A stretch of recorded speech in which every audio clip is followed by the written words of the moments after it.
Milyong-milyong pisong halaga ng mga alahas ang tinangay sa hinoldap na sanlaan sa Davao City. Nabawi rin ang mga ito sabay sa pag-aresto sa isa sa mga suspect. Nakatutok si Argil Relator ng GMA Regional TV. Mabilis na hinabol ng Davao Police ang magkakaangkas na itong dumaan sa San Pedro Ilustre Street ng Davao City. Suspect pala ang tatlo sa pang-hold up sa sanglaan doon mag-alas 10 ng umaga nitong Miyerkules. Pero nagkaaberya ang kanilang motorsiklo kaya inabandona nila. Nakita na lang mo dito sa kuan.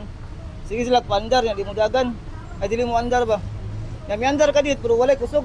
Mao tong gibiyahan lang diri. Dahil natumba ang iniwang motorsiklo, ay nilapitan sila ng isang enforcer pero tinutukan lang siya ng baril. Nagsakay di ako. Dagan po ako kay gibiyahan ng motor. Ilas lang ka boxer. Tulo. Gipiunan ko dagan po ako. Tangay nila noon ang nilimas na mga display ng mga alahas mula sa hinoldap na sanglaan. Nasugatan pa sa kamay at leeg naman ang isang security guard na mahampasin ng baril ng isang suspect. Ayon sa isang saksi, may takip sa mukha ang mga suspect na mang-hold up. Dua ka lalaki lang na ako nakita. Kung saan sila? Nagsulod di ako. Tapos Gidukdukan gad ba?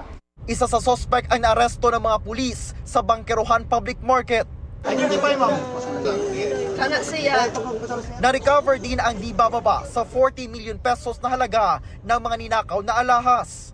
Naani mga certificate ang mga relo diri, so I know this is my really na place. Dagan bangko. Dinala sa San Pedro Police Station pero wala pang pahayag ang suspect na nakuha na ng M16 rifle at 9mm pistol. Tinutugis naman ang dalawang iba pa at inaalam kung may iba pa silang kasamahan. Mula sa GMA Regional TV at GMA Integrated News, Argil Relator, nakatutok 24 oras.